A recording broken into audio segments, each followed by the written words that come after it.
When I used to work at a community mental health agency with children and adolescents, I used to stress the importance of having a toolbox of coping skills when it comes to managing anxiety and depression. This is also true for high functioning anxiety and is so important because in moments of increased stress and anxiety, as well as in moments of decreased mood, is when it's the most difficult to access these tools that you might need that might help you to calm down or to feel better in the moment. And when you have a toolbox of tools at the ready, then you don't even have to think about it. You know the things that help you and you're able to access them more easily in the moment. In this episode, I will share 7 techniques to feel calm and grounded that you can add to your self-care toolbox.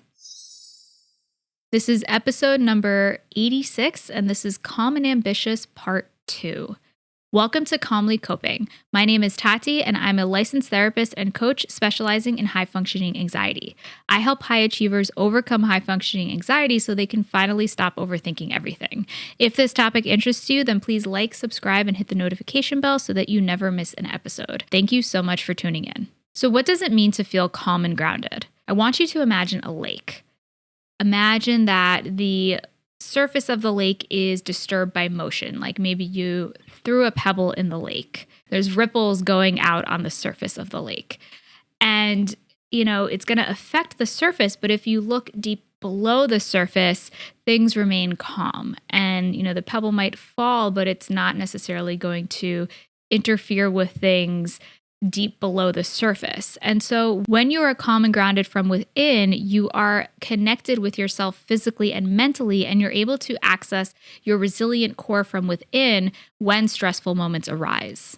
So when should you use these techniques? So when you're feeling anxious, overwhelmed, scatterbrained, having physical anxiety symptoms like difficulty breathing, shortness of breath, muscle tension, stomach discomfort, or any of those other physical symptoms. Maybe at night if you're having trouble sleeping or turning off your thoughts and they just don't stop coming before an important meeting, interview, or presentation, or something that might be potentially stress-inducing. To calm your nerves when you're in a negative thought spiral of overthinking things or overanalyzing. When you take a break to work, to recenter, and in any other opportunity or moment when you think you might need it. So why are these techniques helpful? That's because they are often a practice to take you out of your head, which is where those negative thoughts, worries, and overthinking are occurring, and into the present moment. I like to think when things are going all over the place mentally, that's when it's a great opportunity to take it into your body and to bring it to either physical relaxation or some other way of calming your mind and or body. So studies show that people are happier when their attention is focused in the present moment. And when you're in a place of anxiety, stress, or overthinking, oftentimes your attention is in some other moment. So maybe it's stressing about the future or ruminating over something that happened in the past. And so these calm and grounding techniques can help to bring you back into the present where your life truly lies. So each of these techniques helps in a different way, and it's up to you to determine which techniques resonate with you and which ones you like the most so you can return to them again and again. And you can also experiment and identify which ones work for you in which situations. First is 5-4-3-2-1 grounding, and this is one of my favorites that I teach a lot of my clients. And so this is where you're going to integrate your 5 senses. So if you're in a place where you're able to, I would suggest maybe not when you're driving, although you potentially could do it while driving, but I want to make sure that you're being safe. So, wherever you are watching or listening to this, if you're in a place where you're able to bring attention to the world around you and to your 5 senses, then please participate in this exercise. So first, I want you to start with naming 5 things that you can see.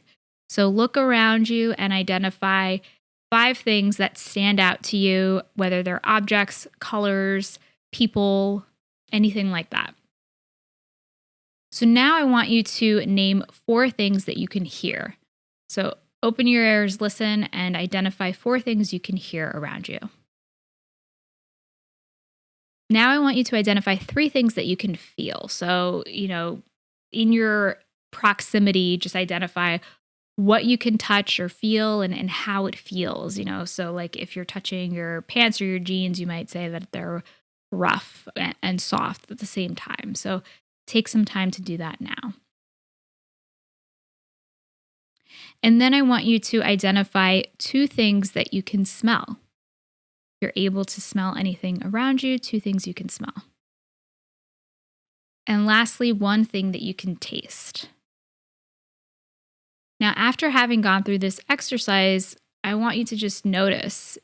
Did you notice anything that came up during the exercise? Any thoughts? How did you feel while going through the exercise? And how do you feel now? Now, there's no right or wrong answer, but oftentimes people will identify that they feel calmer, they feel more in the present, and this is what's considered a grounding technique to bring you back into the present. So this can be a great tool that you can use at any point. So whether you want to go with the 5, 4, 3, 2, 1 format for this, or if you want to just bring attention to your 5 senses to help to bring you back into the present. So technique number 2 is tried and true, and it is deep breathing. So this, of course, you're familiar with breathing, but the thing with deep breathing is that oftentimes, especially with stress and anxiety, we are breathing shallow breaths into our chest. And so this results then in shorter breaths and potentially hyperventilation, or it can make panic worse. So when you're taking more shallow breaths, that's going to increase your heart rate, and that's going to result in that fight, flight, or freeze response that occurs with anxiety. So that's going to then cause you to feel more anxious and more stressed. So when you can slow down your breathing, you're actually activating your body's parasympathetic nervous system. And this is your body's relaxation response. So you're communicating to your body that it's safe and it's okay to calm down. One note that I want to make with deep breathing is to ensure that you're breathing all the way into your belly.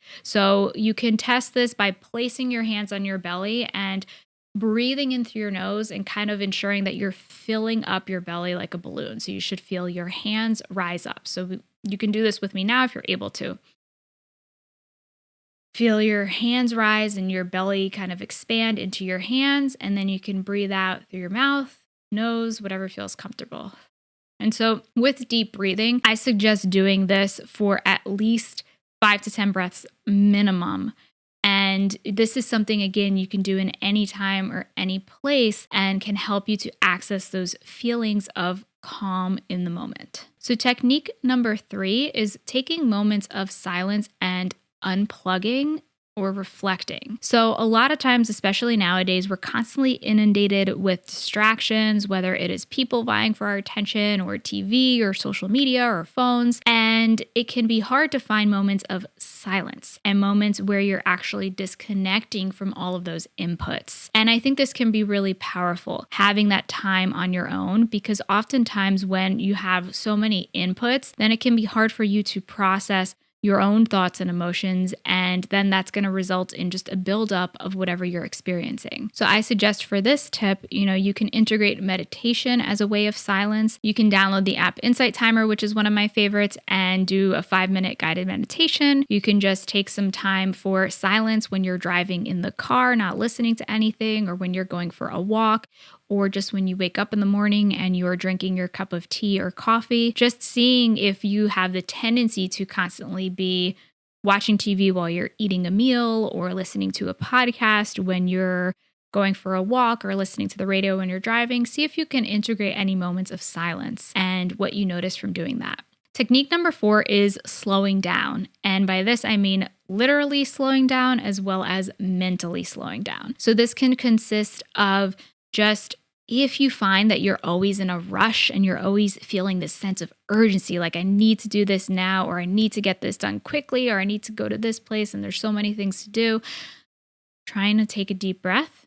So integrating tip number 2 and slowing down. And mentally slowing down is the act of putting on the brakes and just recognizing how urgent is it for me to rush around. It's more of, rather than what you're doing, it's the way that you're doing it. So you can still get things done and be successful and productive and whatever your goals are, while feeling calm from within.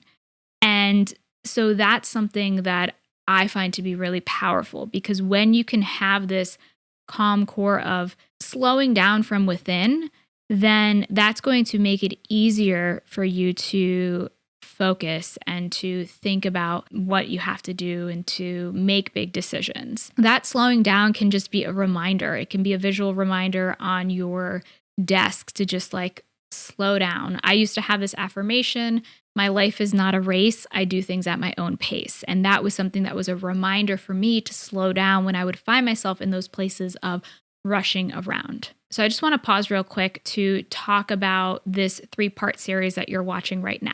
I did part 1 on Monday, and that was all about how to declutter your mind and stop overthinking. And today, this is part 2. And if you want to get more information, I have a workbook for Monday so you could follow along. And today I have a list of these techniques with how to practice them. Then you can go to calmlycoping.com/series so that you can also get the workbook for part 3, which is going to be taking place this Friday. And that's all about how to create balance as a high achiever. So now technique number 5 is the self-compassion break. And this is something that I have found really helpful ever since I started learning more about self-compassion and I took the Mindful Self-Compassion course. Essentially, a self-compassion break is the concept of being kind to yourself and taking a pause, recognizing if you're struggling or going through a moment of difficulty, and giving yourself kind words.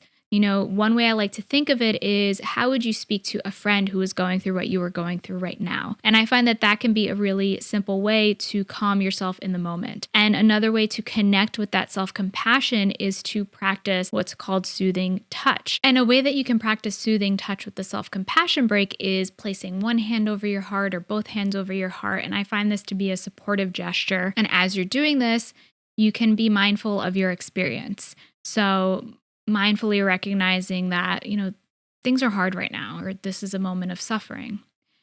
And then, you know, acknowledging that suffering is part of being human, and then giving yourself kind words like, everything's going to be okay, or you're going to get through this, or I'm here for you. And I find that just saying those things to yourself can be really helpful and supportive in moments of difficulty. Now, technique number 6 is being in your personal, happy, or safe space. So this can include being in nature if nature results in you feeling happy and calm, or maybe it's your bedroom or a place in your home where you feel comfortable and safe, or maybe it's on a beach or anywhere else. So when you have the opportunity, creating and finding that space where you feel happy, you feel safe, and you feel comfortable, especially when it comes to being in nature, because studies actually show that when you just go out in nature, even if it's going for a walk outside your home, that it actually lowers blood pressure levels. And it can be a real stress reliever if that's something that you're able to access. And technique number 7 is visualization. So if you're unable to go outside or go to your happy space, then it can always be an option to visualize. And so visualization is a great tool that you can use if you're really struggling with connecting to the moment or with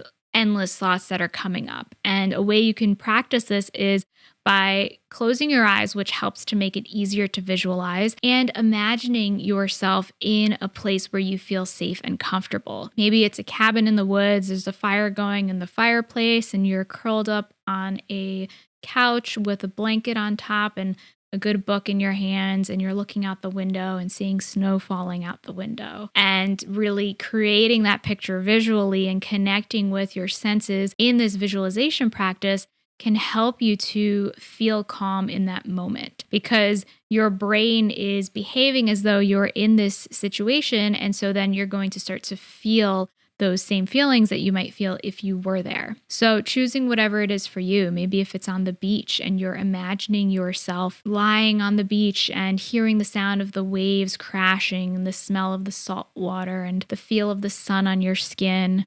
I used to do a lot of guided visualizations with my clients in the past, and you can even search up like a guided imagery exercise or guided visualization to get some support with this exercise. So those are my 7 techniques to help you feel calm and grounded. Again, you can get the full PDF by going to calmlycoping.com/series of this list of techniques so you can access them when you need them. And your action tip is to take the technique that resonated with you the most and to start practicing it this week. I suggest starting with one technique at least twice daily for a week. The more you practice these techniques, then the easier it will be to access them in the times when you need them the most. And get ready for part 3 coming this Friday, which is how to create balance as a high achiever. If you're watching on YouTube, leave me a comment below letting me know which technique resonated with you the most. While you wait for the next episode, I have other episodes about decreasing anxiety, adopting a healthy mindset, and managing your time and energy. So make sure you check out these episodes here. Thank you so much for tuning in today, and until next time, be calm.